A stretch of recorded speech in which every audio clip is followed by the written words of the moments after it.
આજથી રાજ્યભરમાં શાળા પ્રવેશોત્સવનો પ્રારંભ થયો છે। ડાંગ જિલ્લાની શાળામાંથી મુખ્યમંત્રી ભૂપેન્દ્ર પટેલ શાળા પ્રવેશોત્સવ અને કન્યા કેળવણીનો તેમણે પ્રારંભ કરાવ્યો છે। બીજા દિવસે એટલે કે ગુરુવારે મુખ્યમંત્રી છોટાઉદેપુરની શાળામાં પ્રવેશોત્સવ અને કન્યા કેળવણીના કાર્યક્રમમાં હાજરી આપશે, પરંતુ આજે તેઓએ ખાસ શાળામાં હાજરી આપી, ડાંગની શાળામાં હાજરી આપી છે અને ત્રીજા દિવસે તેઓ સુરેન્દ્રનગર જિલ્લાની શાળામાં ઉપસ્થિત રહેવાના છે।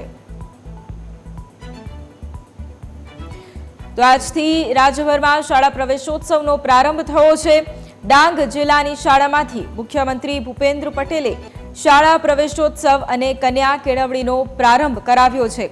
આવતીકાલે એટલે કે બીજા દિવસે મુખ્યમંત્રી છોટાઉદેપુરની શાળામાં પ્રવેશોત્સવ અને કન્યા કેળવણીના કાર્યક્રમમાં તેઓ હાજરી આપવાના છે। 21મો આ શાળા પ્રવેશોત્સવ મુખ્યમંત્રી ભૂપેન્દ્ર પટેલે તેનો પ્રારંભ કરાવ્યો છે। ત્રીજા દિવસે પણ તેઓ હાજરી આપવાના છે।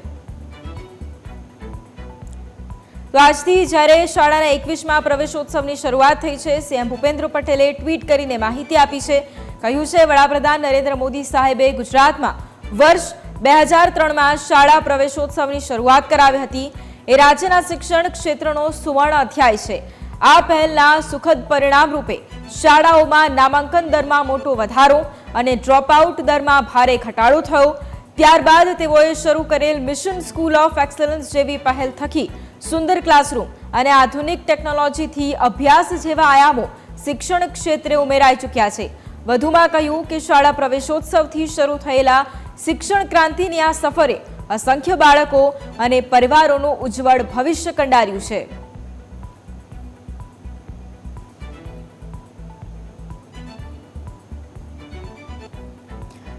તો મુખ્યમંત્રી ભૂપેન્દ્ર પટેલ કે જેઓએ આજે 21મા શાળા પ્રવેશોત્સવની શરૂઆત કરાવી છે, ડાંગ જિલ્લા ખાતે તેઓ પહોંચ્યા અને તેમણે આ શરૂઆત કરાવી છે।